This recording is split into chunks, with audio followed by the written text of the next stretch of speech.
Hi, this is David from Mash IT. Today we're going to be upgrading the Razer Blade 15 base model that we've recently reviewed. This is going to be a SSD upgrade on this machine, adding a 2.5-inch SSD as well as replacing the original M.2 SSD. Now this is going to be a complete upgrade and reinstall of Windows. If you do not wish to see how to create the thumbsticks or reinstall Windows, the timestamps are in the comment sections below, so you can go to the sections that you're most interested in.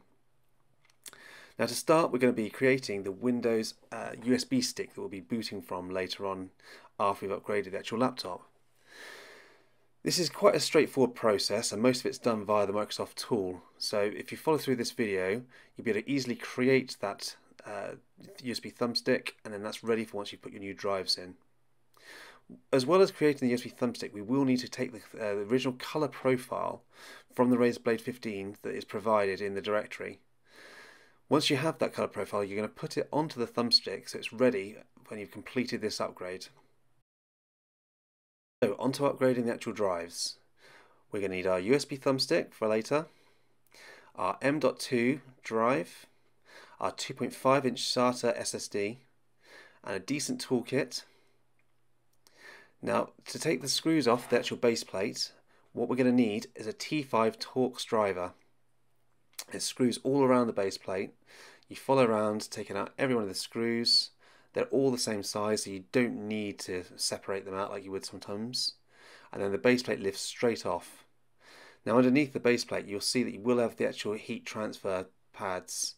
Make sure those stay on the actual base because you'll need those when you put it back on. Now this is the first drive, the M.2, we're going to be taking off. And this here is the bay for the 2.5-inch SATA hard drive. Fortunately, they've given us the mounts that we need.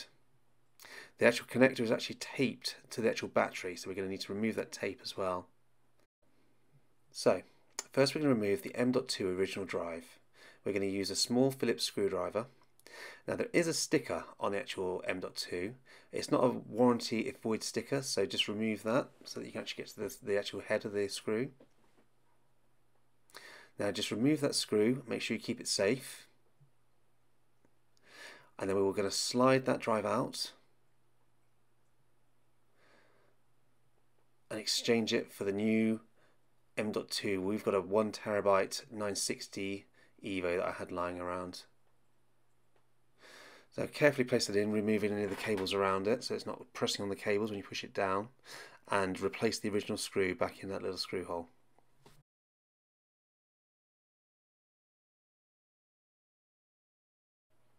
Now for the 2.5-inch SATA SSD, what we need to do is remove these two little metal plates beside to the left of this battery here that I'm unscrewing now. Now these two plates will then need to screw onto that SSD before you can put that SSD back into the actual laptop. Now this is a little bit fiddly because what you need to work out is which side the drive needs to go around. So it needs to be like faceplate up. So you need to rotate the actual plates and then place it on the SSD and screw them in place.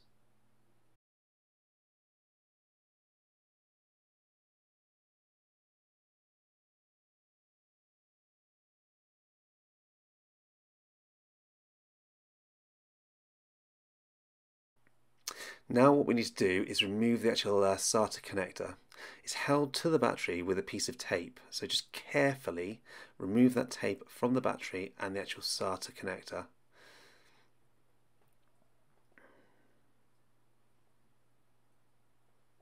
There's only one way to connect this SATA connector to the drive, so if you just look at the actual head of the drive and the connector, they'll just slot straight in together.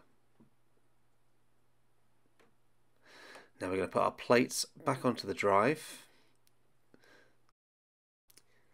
Now here I am orientating it onto the laptop so that you can see which way it needs to be to put it, screw it back in. So I twist it over so it sits onto the bottom of the drive. So once the drive's screwed back in and I twist the drive back round, it's the correct way. Just be careful to take note when you unscrew the actual plates because it will make your life easier.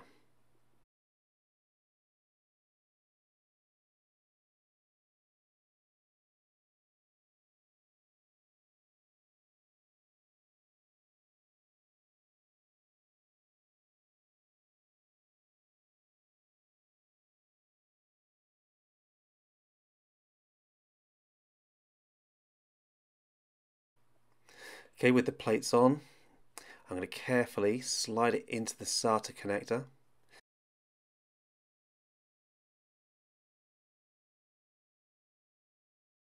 Be very careful with the cable, that you're not pulling it too hard. And then we're going to seat it back into the actual drive bay. Match up all the little screw holes with the plate, and it should slot straight in. And then you're going to replace the 4 screws that you took out a second ago on these plates.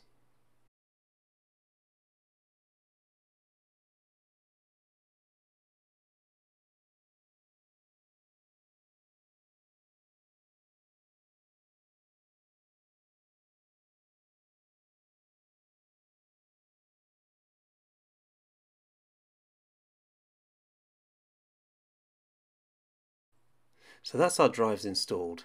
If you've got the 2020 base model, you have an M.2 instead of the 2.5-inch SATA for your second drive. That's easier again because it's just a case of slotting in the second M.2. Now you could also upgrade the 2 RAM sticks here and the Wi-Fi card if you wished, although I'm quite happy with both of these at the moment in mine. Also with this model, it's quite easy to remove these heatsink and fans. If you wish to repaste, this whole lot just comes off with these screws here. So that's a nice easy job if you find your temps aren't great, or if you want to use liquid metal. I'm not brave enough personally. So now we're going to put it back together. We're going to take our base plate, pop it back on top, making sure that your actual thermal pads are still in place. Just line it up nicely with the screw holes and make sure it's sat in there correctly. Once you've done that, you take your T5 screwdriver again and you start putting the screws back into the screw holes all the way around the laptop.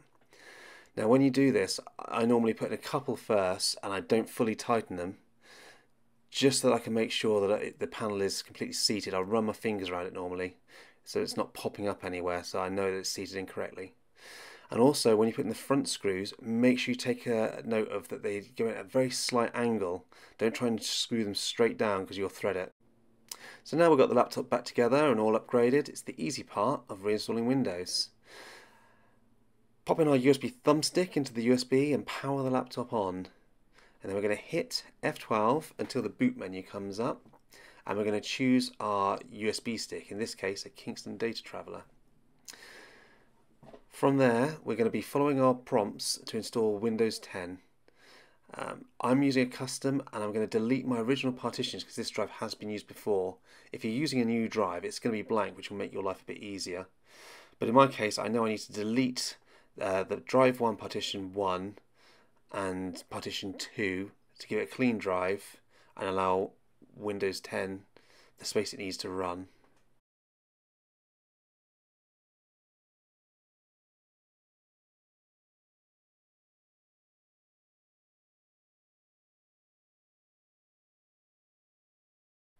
Now with Windows 10 installed from the thumbstick, we're going to follow the Windows prompts to get us into the operating system.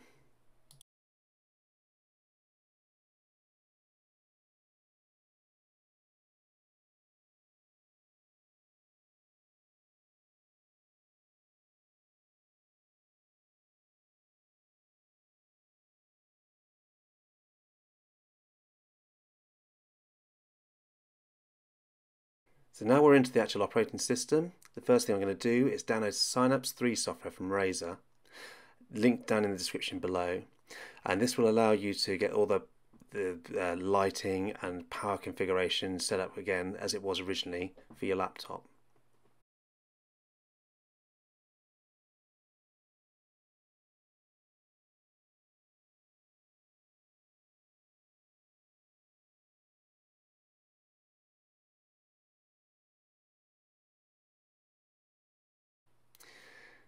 Obviously you can choose what you wish to install with Razer Synapse 3. I do take a few of these options off because I know I'm never going to use them. Saves up a little bit of memory. Again with this, you'll just run through the installer and sign in. Now we're going to put the color profile back onto the hard drive, into the operating system, so that it uses our pre-configured ICC color profile. So if you take the color profile onto the thumb drive that we'd saved it, pop it into Windows, System 32,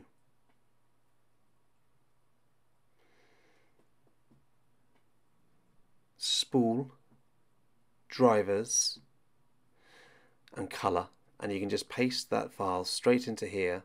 The colour profile will now be available to set up. So hit the Windows key and type in Colour Management. This will allow you to add your colour profile in. So we're going to choose the generic monitor, tick Use My Settings on this device and add to select the Razer Blade ICCM profile. Once you've done that, you can go into your display settings and just double check, and you'll now see the colour profile is set back to your Blade profile. Now if we open Device Manager, we can see our few remaining devices that haven't got drivers picked up on, and we can also see the new 1TB 960 EVO and 2TB 860 EVO that we've installed. Now Windows Update will find all the other drivers that are missing for us. The good news is that obviously they're the latest ones that are on the Razer website, so it saves you downloading them from there. Once you've downloaded those from Windows Update, you can certainly update the NVIDIA driver, because those are always out of date. And there you have it. You've got a nice fresh install on your new hard drives on your Razer Blade base model, taking you from a measly 256GB to this case I've put 3TB in here of fast storage. That'll keep me busy for quite some time. Now I really hope you've enjoyed this video. If you have, please subscribe and hit the notifications bell, because I'm going to be doing some more videos on how to get the most out of your Razer Blade base model, and also I'm going to look at another one for quiet gaming and trying to extend the battery life. So if you're interested in that, please subscribe, and those videos will be coming shortly. Thank you.